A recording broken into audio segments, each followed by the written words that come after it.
is in order. Senator Sherwin Gatchalian will sponsor. And I yes, correct my earlier motion, Mr. President, to interpolate the good gentleman from Tarlac and Pampanga, Senator Dante Marcoleta.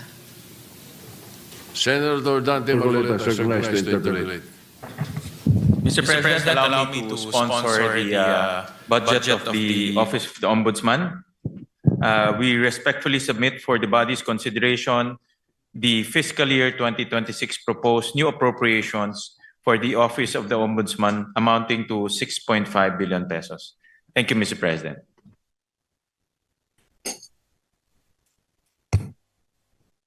Thank you, Mr. President. You go ahead, Senator Marcoleta, you're recognized. Mr. President,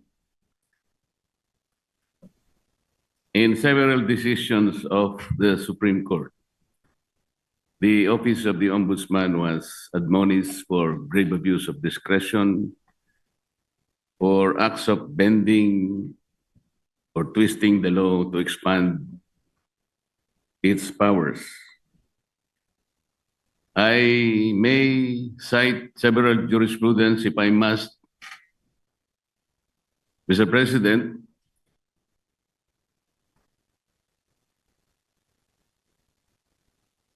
if I will be required. And we all know that the present Ombudsman, Mr. President, publicly flouted his predilection to bend the law.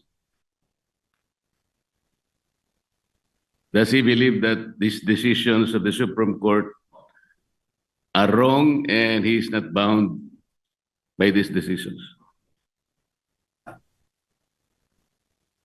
Mr. President, the new ombudsman intimated to me that his direction is to abide by the Supreme Court decision, and the rule of law is supreme. And therefore is not correct, and there is no basis for flouting those statements publicly declared that bending the law is all right, provided that he is not breaking the law. Mr. President, it's a figure of speech, Mr. President. Mr. President, why figure of speech? The Office of the Ombudsman is a high office. We are not supposed to be guided by figures of speech.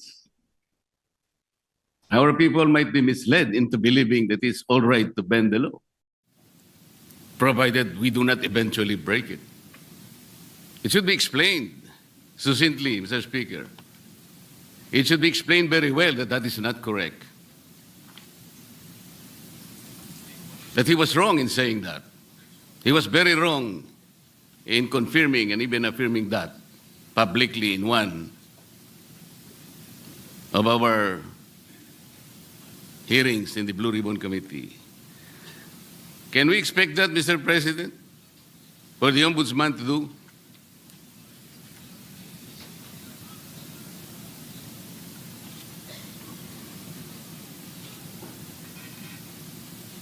One minute suspension, Mr. President. Session suspended. Current ombudsman right now, he intimated to me that he is very strict in not bending the law. In fact, he also intimated that he will abide by the Supreme Court ruling, as he believes that the rulings are forms part of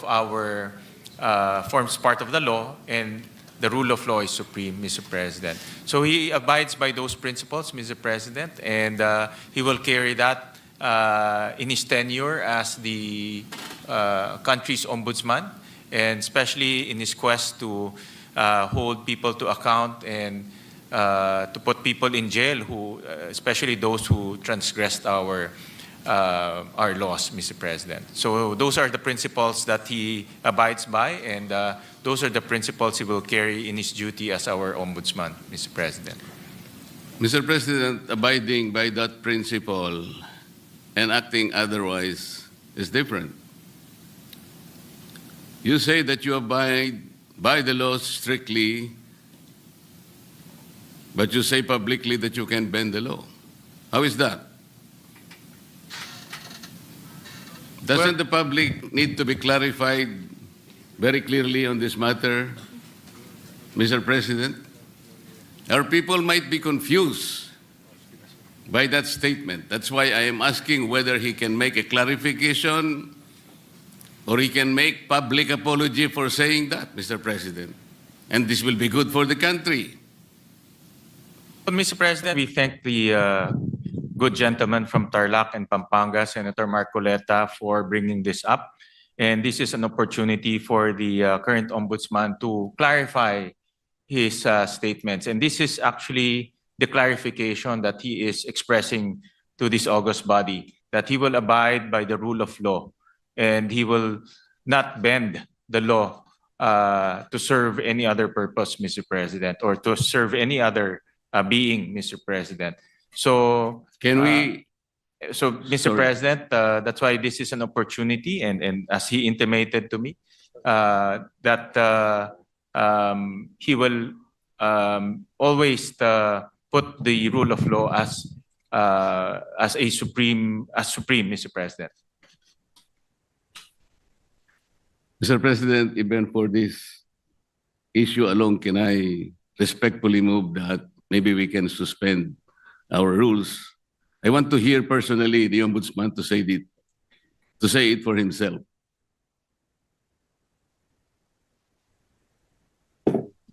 One minute suspension, Mr. President. Session suspended. What is your pleasure after that motion?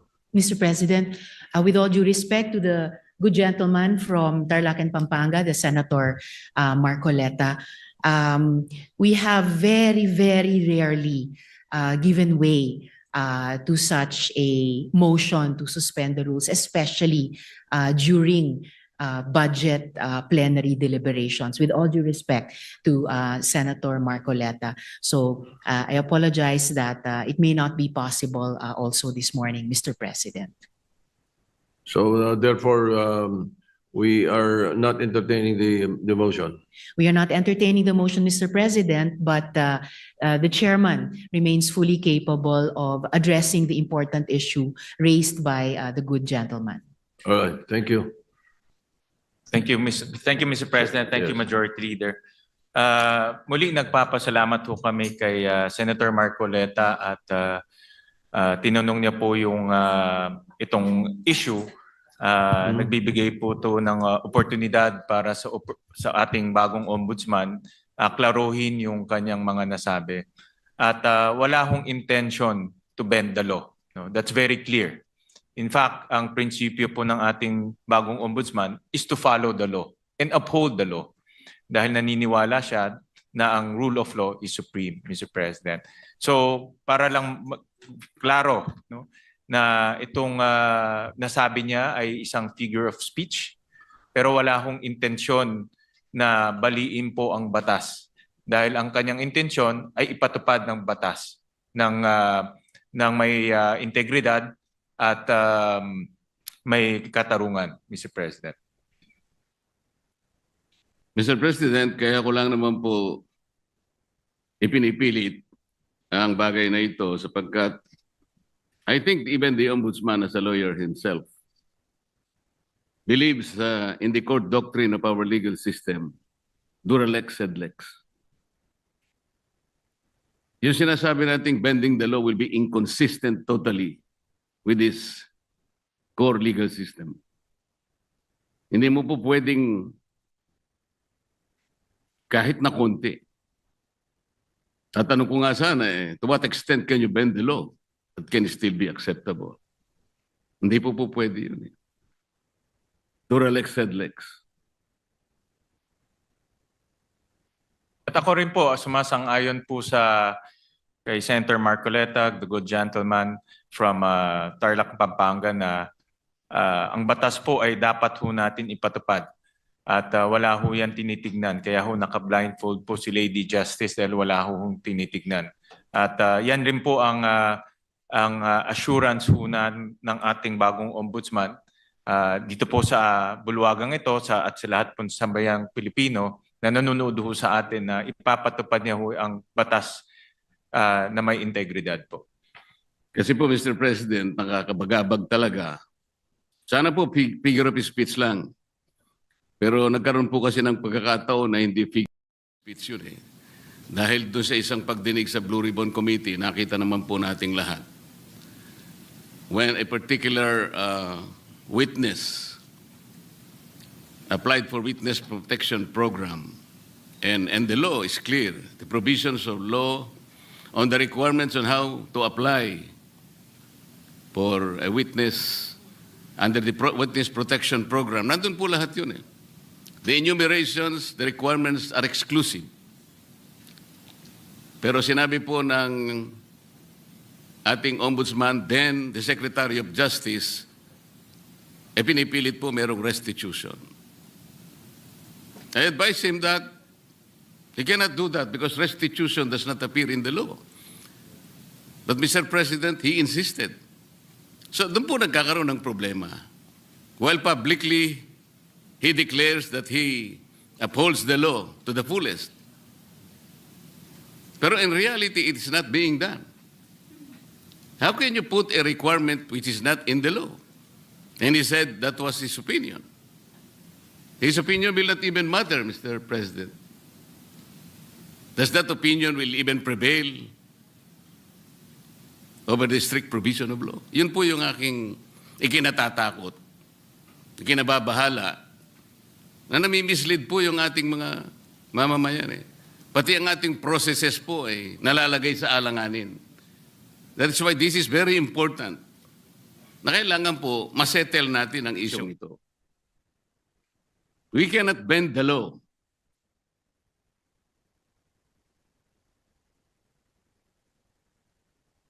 Kasi po, kapag pinanatili natin yun, it is as if the ombudsman has the power to refine the law or even revolutionize the law. No one can do that, Mr. President.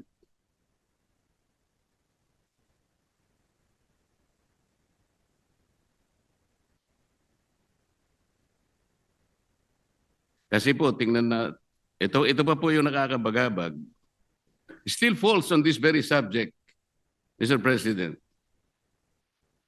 Kamakailan lamang po ang ating current ombudsman ay nag-announce na sa mga darating na araw, meron pong may issuean na warrants of arrest.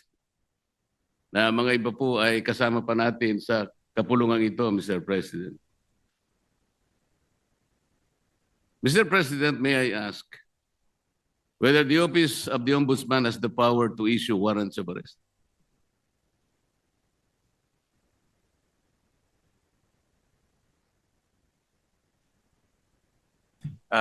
No, Mr. President. Ang trabaho na ho nila, ang pinaka-responsibility ho nila is to ensure accountability, Mr. President. Tama naman po yun at ako'y naniniwala.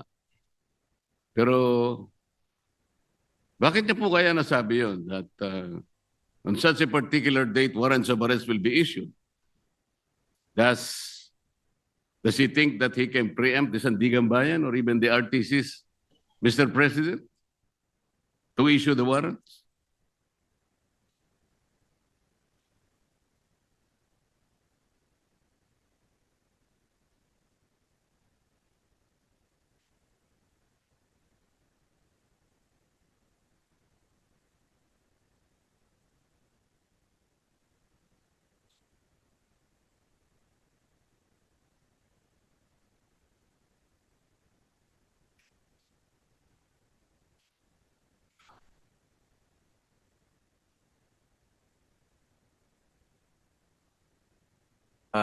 Mr. President, this is a indicative timeline. Meron ho kasing sinusundan ng ombudsman na timeline at base po doon sa mga nakita nilang ebidensya, nakita ho nilang mga krimen na ginawa po ng iba't ibang personalidad.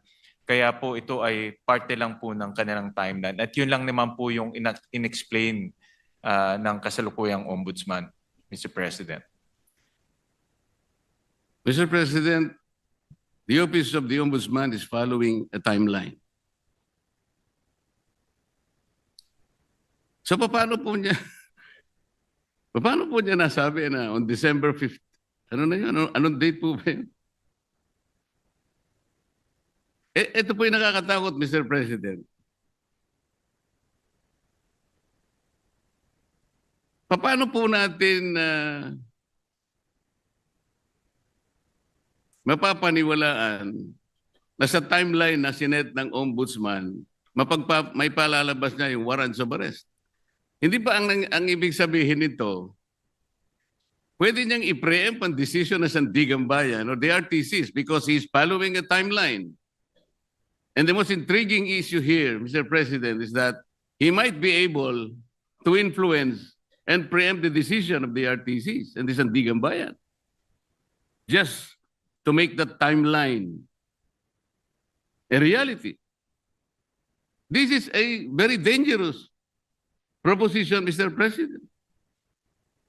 But Mr. President, hindi naman po, no, dahil alam naman ho natin ang Sandigan ay under the ambit of the judiciary.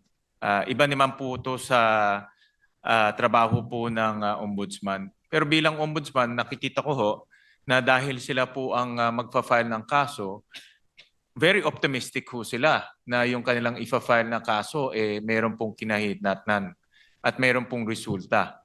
So yung resulta na gusto ho nilang mangyari ay mag-issue ho ng warrant of arrest. So, kasi very confident sila na yung kaso ay matibay.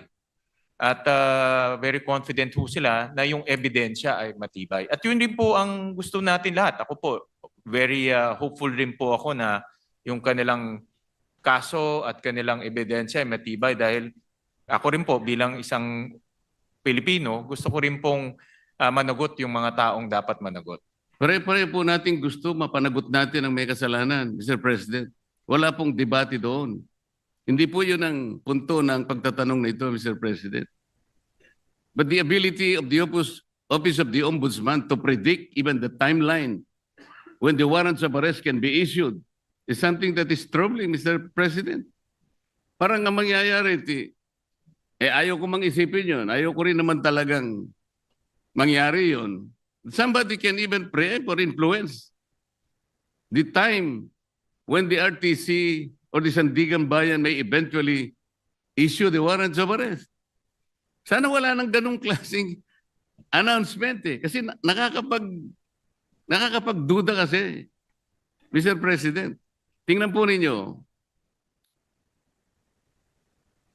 when the Sandigan Bayan or the RTCs eventually issues the warrants of arrest, do you think the persons or kung sino man yung involved na yun, that the Office of the Ombudsman wants to be arrested, pwede nilang questionin yung impartiality ng Sandigan Bayan or even the RTCs?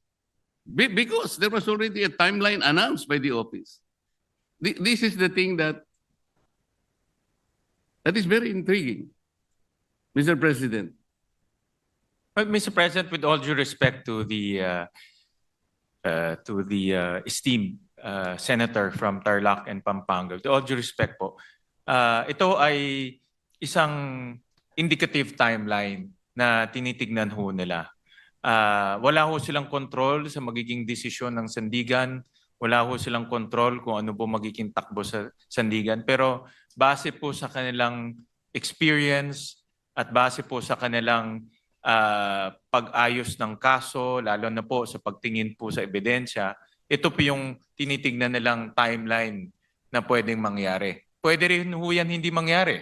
No? Pwede rin ho yan iba po ang pupuntahan ng kaso.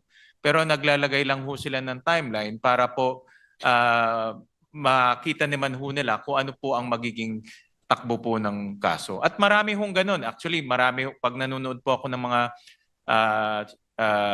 political shows sa YouTube, marami pong mga political analyst, mga legal analyst, sinasabi ho nila, ano po ang magiging takbo ng kaso, kailan po may makukulong, kailan po may issue ng mga warrant of arrest. Yan po ay based on their analysis and experience. Pero wala hong assurance, hindi po yung magiging 100% na ganun po ang kinahinatnan po niyan o ganun po ang kalalabasan. Ganun din po sa ombudsman. Ito po ay sa kanilang tingin ay posibleng mangyari. So do you think announcing a particular timeline, Mr. President, is even necessary? Ito po ay for purpose of information, Mr. President, and para po mabigyan din po ang publiko ng kanilang opinion pagdating po sa magiging takbo po ng kaso. Mr. President, ang sinasabi po ng representasyon na ito, hindi naman kailangan pang i-announce yun eh. Dahil magkakaroon lang po ng pagdududa ang ating mga mamamayan, lalong-lalo na po yung mga taong gusto nating ipa-aresto, sapagkat hindi naman kailangan na mag-announce pa. Kasi kapag sinabi mong meron po kaming timeline, parang siguradong-sigurado na po kasi ng opisina ng ombudsman na talagang mag-i-issue yung either the Sandigan Bayan or the RTC doon sa panahon na kanyang tinutukoy. Di bali, may iisip ninyo, nasa ilalim pala ng impluensya ng ombudsman o ng RTC, ang mga korte, nai-impluensyahan pala ng ombudsman ang mga korte. Ganun po yung magiging maaring isipin. Maaring hindi totoong yun ang gustong gawin ng ombudsman. At naniniwala naman ako na hindi niya intention yun. Ngunit para bigyan po ninyo ng pagdududa ang ating mamamayan, lalong-lalo na po yung mga taong involved nga at gusto nyo ipa-aresto, parang hindi kailangan pong mag-announce pa eh. That is the only point, Mr. President. Yeah, I'm sure andito po ang ating ombudsman at nakikinig ho siya sa mga suhestyon ng ating senador at bibigyan ho nila yan ng konsiderasyon. Salamat po sa sagot. Mr. President, yung ating pong deputy, ano yung tawag doon? Deputy Overall Ombudsman ay taga-Bisaya, Mr. President.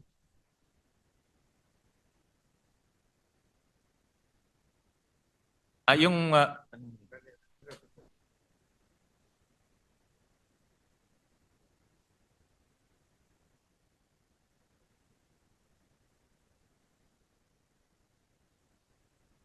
taga Mindanao po yung ating current Deputy Ombudsman.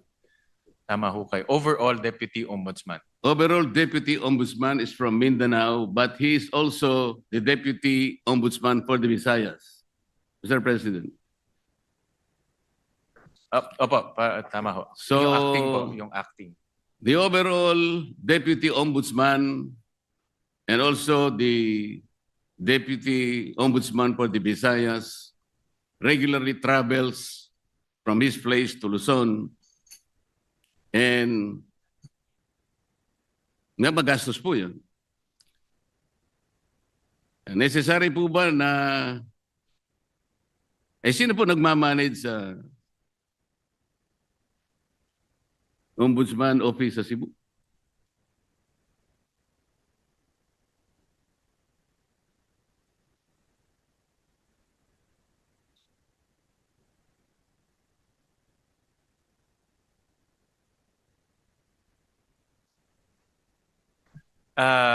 Mr. President, Senator Marcoleta, temporary po na bakante ho yung position na yon.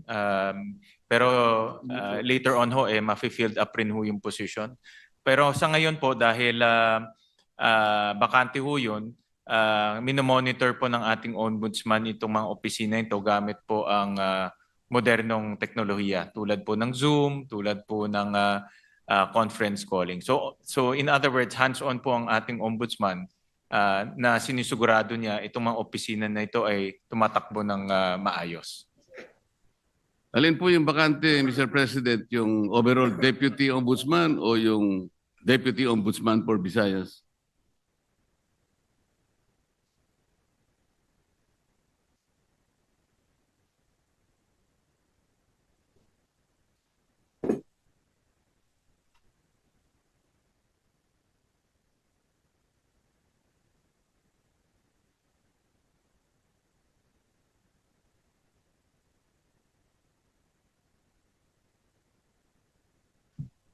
Ang bakante po ay yung overall deputy ombudsman for ito po ang bakante po. Yung overall deputy ombudsman ang bakante po. Yes. Dahil po suspended yung current overall deputy ombudsman. Kasi po kaya ako tinatanong to, Mr. President, napakagastos po yung regularly na pagta-travel po ng Deputy Ombudsman. Galing pa siya ng Mindanao. Meron pa siyang gawain dito sa Maynila dahil nga overall Deputy Ombudsman. Naisip ko po na unnecessary expense po yan sa opisina ng Ombudsman. Ang direksyon po ng ating bagong ombudsman ay talagang gawing episyente po ang opisina. Natural lang naman po kung may bagong liderato, inaayos niya yung kanyang opisina sa nakikita niyang pinaka-episyenteng struktura, Mr. President. So, hindi naman po nila intention na maging bakante to at later on rin po ay malalagyan din po ng tao. Pero tinitignan nila kung anong pong paraan o anong pong structure ang pinaka magiging episyente po para po sa ombudsman offices, Mr. President. Mr. President, bago po naging ombudsman ang aking kaibigan, siya po ay magkaibigan naman tayong dalawa. Ikaw naman, dinideny mo yata eh. Yun nga sinasabi ko, kaibigan pala kayo. Yun nga sinasabi ko. Narinig niyo yata ako, Senator Marcoleta. Bago po siya naging ombudsman, Mr. President, siya po ay kalihim po ng ating Department of Justice. Yun naman pong, dahil nag-retire po yung ating dating ombudsman, Samuel Martires, nagkaroon po ng acting ombudsman. Siya po ay si overall deputy ombudsman Dante Vargas. Kapangalan ko pa siya. Nasaan po siya? Salamat po. Nandito ho siya. Siya po ngayon ang Deputy Ombudsman for Visayas and acting overall Deputy Ombudsman. Concurrent ho Yes, siya. Mr. President. For now. Yes, I know that. Ang itatanong ko po ay, nung siya'y acting overall Deputy Ombudsman, at sa panahon na yon ay applicant naman po ang aking kaibigan for Ombudsman na nabakante nga po, ay gumawa siya ng isang bagay na medyo napaisip ako, Mr. President. Ang tinutukoy ko po ay yung isang office order na kanyang pinalitan. Ang office order na ito po ay kinapapalooban ng parang double docketing. Ngayon, nung siya po ay acting na ombudsman, inalis niya po yung dating memorandum order requiring double docketing. At siya ay gumawa ng isang parang office memo or memorandum na doon po ay tinanggal niya, pinalitan niya yung office order.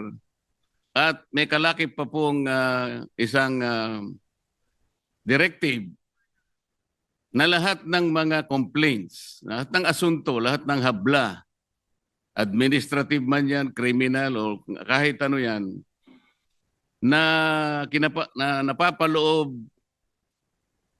10 araw bago maging effective yung kanyang order which was issued on September 17, 2025, ay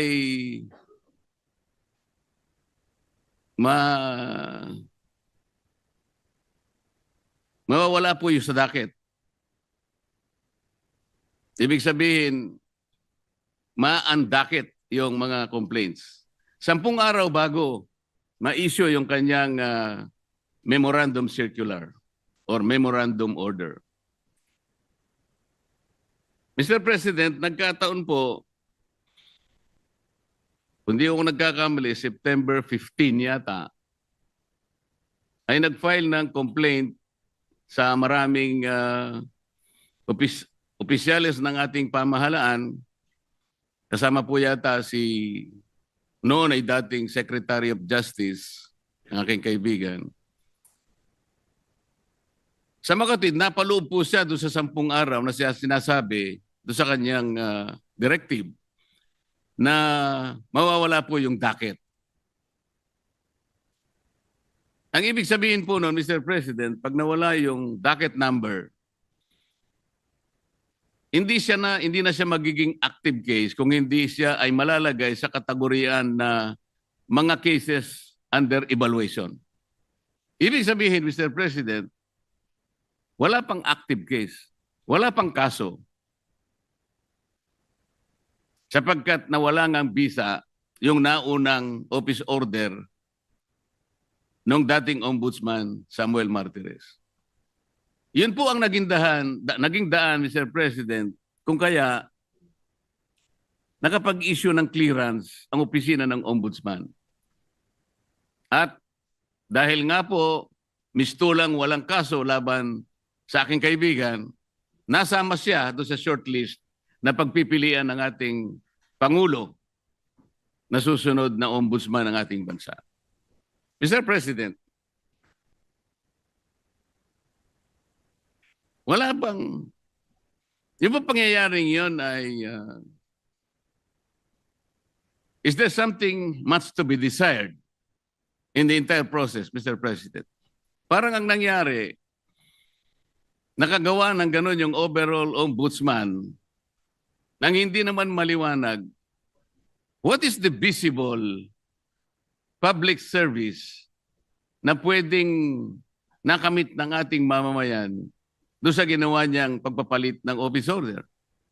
Hindi kaya lang ginawa yon para mapagbigyan ang aplikasyon ng aking kaibigan at makakuha siya ng clearance upang sa ganon eventually he will be included in the shortlist to be submitted to the Office of the President, makasama sa pagpipilian bilang ombudsman. Yun po yung aking gustong malaman, Mr. President.